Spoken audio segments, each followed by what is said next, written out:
throughout the first day, he managed his times to keep Jere within 30 seconds after the opening loop.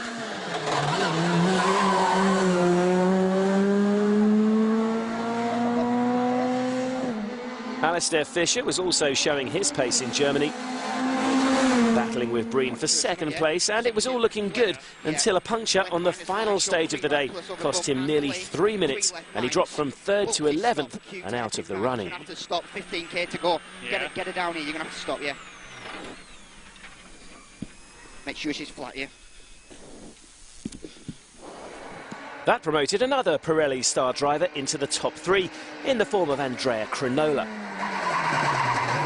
Openly admitting that tarmac is his favoured surface, Andrea was showing his form but wasn't able to match the pace of the top 2 ahead of him. Lemesh was the man who ended the day on top after a faultless drive, but he could not afford to ease off.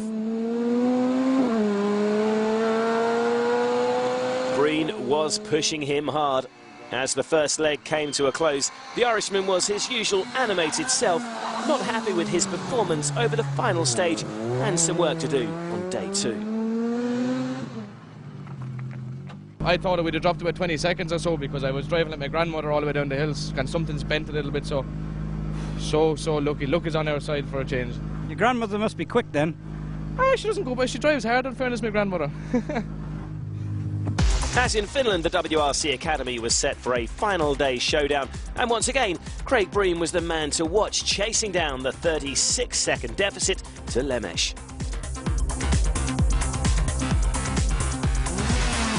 So, as has been the Academy programme all year, just 2 days of rallying makes up each event, and on the second and final day, it was Lemesh who led the young WRC hopefuls into the stages in his bid to claim his first victory this year. And it all began well, taking the second fastest time through the first stage of the day, just 1.8 seconds slower than Jan Černý. But on the following stage, his campaign for the win would come to an abrupt end. Outbreaking himself into a junction cost him nearly a minute, dropping down to second, 16.2 behind Breen. With just 6 stages left to run, Breen found himself in the hot seat and just had to keep it on the black stuff throughout the remainder of the day to ensure almost certain victory. Despite this, the Irishman was not backing off, but could he hold his nerve? Well, one man who couldn't was Egon Kauer. Having dropped to 5th during the day, he was still on course for 10 points, a good result on a surface he's not familiar with.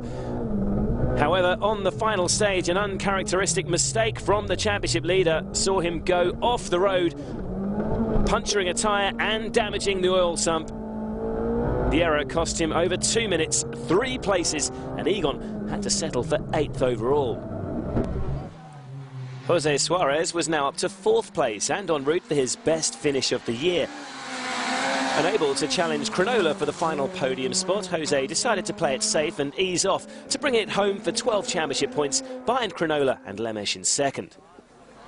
But the main celebrations were in car number 109. Having led every single event this year, only to be stopped due to retirement or driver error, Craig Breen prevailed, bringing his Fiesta home to take his maiden victory in the WRC Academy. Handshakes all round as the delighted Breen celebrated his first win. Great job, great job. Thank you. I think the feeling that we had in Finland finishing second was enough to push us that little bit extra on the second on the Panzerplatte, and it got us the win, and you know, 30 points in total, including our stage wins, which is fantastic. Egon, unfortunately for him, fortunately for me, had a fairly bad weekend, so it puts us in contention again, which definitely this weekend it wasn't looking so good, but now we're back on track. Well, another close finish in the WRC Academy. Celebrations for Breen and commiserations for Lemesh, eventually settling for second, 15.1 behind. Andrea Crinola rounds out the top 3 with Suarez and Jan Černý closing out the Academy top 5. So as Breen finally gets his chance to spray the winner's champagne, celebrating his first victory of the year, let's take a look at how it affects the championship. And the first poor performance from Kauer meant he only picked up 4 points, while Breen, taking into account his 5-stage wins, took 30. The championship has suddenly come alive. Kauer's advantage cut from 52 points to 26. With the next round in France also on tarmac, could this be a turning point in the WRC Academy?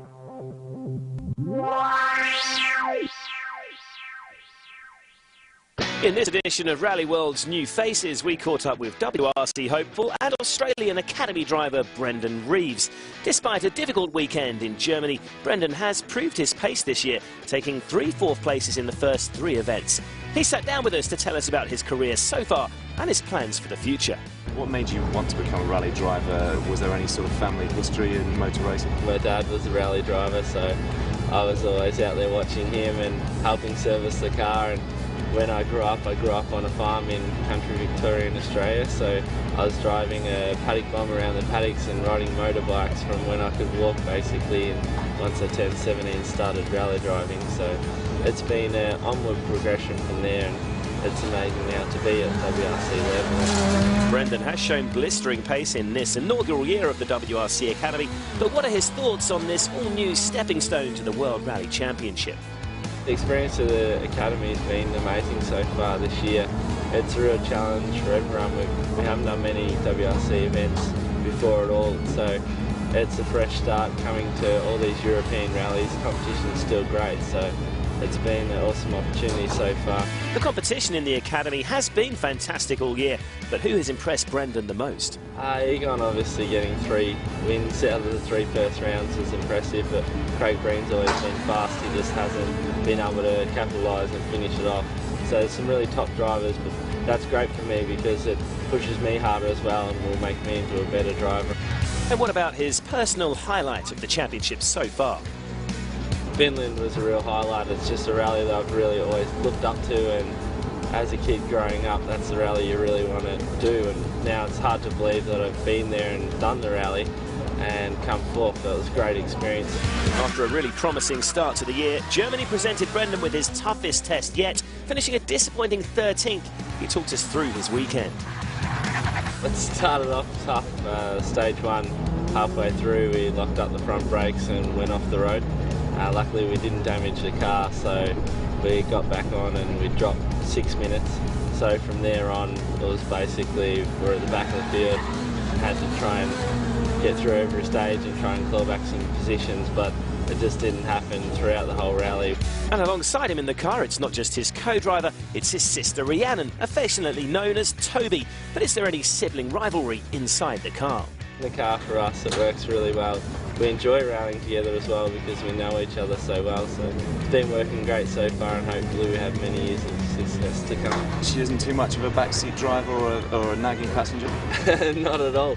I always are asking her 10 million questions in the car. Okay, how far to the next stage, how much time we got, and I keep her busy, but she does a great job. So what of the future for the brother and sister partnership? I really want to be a WRC driver in an outright car, so we'll just keep working hard this year and try and get the best result we can to make next year work as well and be back in the championship. Plenty more still to come in Rally World. After the break, we go behind the scenes to a pre-rally test with the Ford Abu Dhabi team. We bring you all the latest news from around the sport, including an insight into Ken Block's spectacular new Gymkhana video. It's fun just being creative on these sides of finding these situations and being able to figure out different things to do with the car. And we bring you the inside line into the all-new Rally Australia on the stunning Coffs Coast. Don't go anywhere.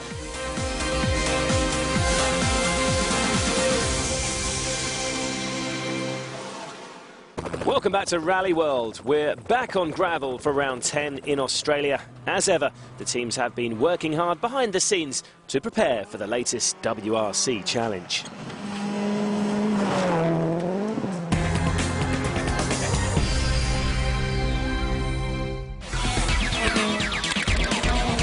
One of the most important aspects of rallying is the time spent testing. Without this crucial testing, a team's chance of success is very slim. It's the time when drivers and their engineers can really focus on the minor details of the setup and make sure the driver is completely happy and confident in their car before entering an event. We joined the Ford Abu Dhabi World Rally team for a behind-the-scenes look at a recent gravel test in Finland. George is our test manager, so I think during my career he has only missed one test. He's always there running the tests. We have a Mick Mounder doing the food.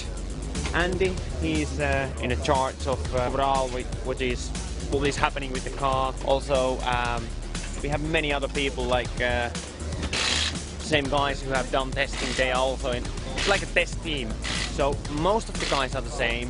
Of course, there will be some changes, and then our rally engineers, Tim and Tom, they are most of the time always in test.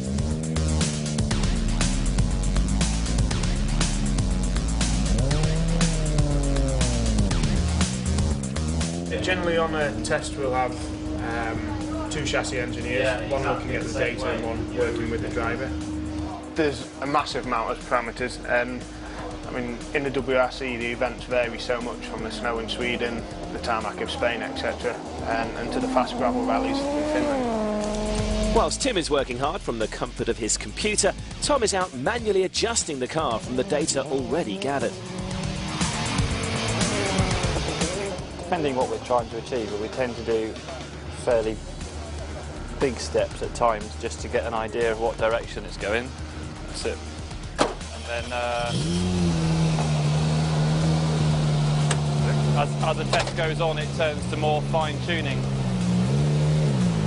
So a bit of both, really.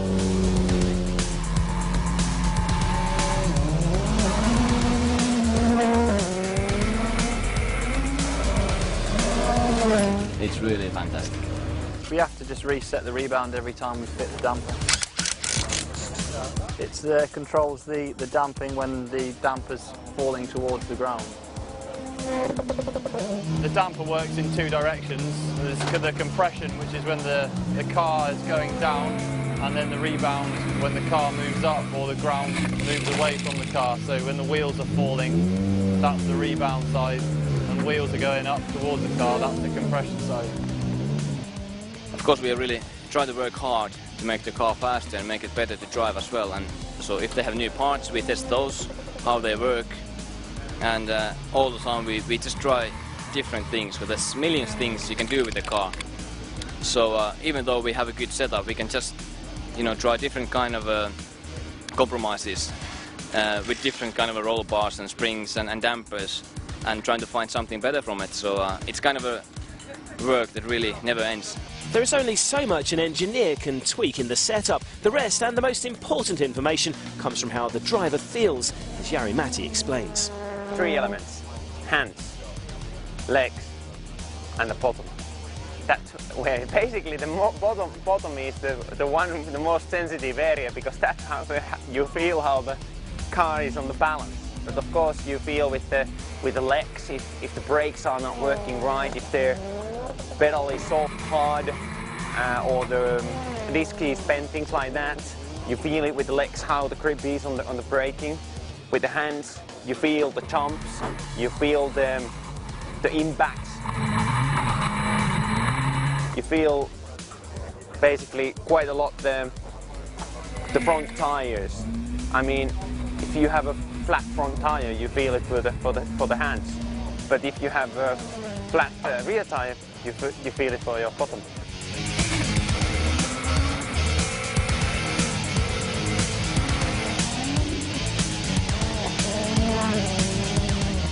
I'm pleased. We have done 2 very long days, a lot of driving.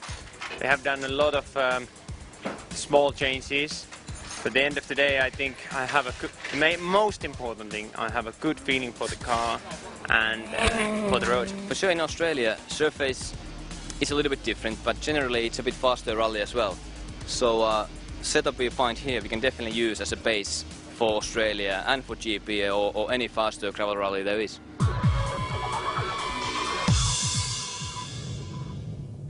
In the news this week, following the fallout between Sébastien Ogier and his team in Germany, rumours had circulated that the Frenchman could leave at the end of the season, with Ford a possible destination. For now, though, it appears Ogier will remain with Citroën for at least another year. With Volkswagen announcing they have narrowed their list of potential drivers from 25 to 6, the second outing for their test team saw the WRC Academy's Christian Reidemann finish as the highest placed local driver in 15th overall, while 2010 JWRC runner-up Hans Weiss Jr. was the second best S2000 car behind SWRC winner Oyt Tanak.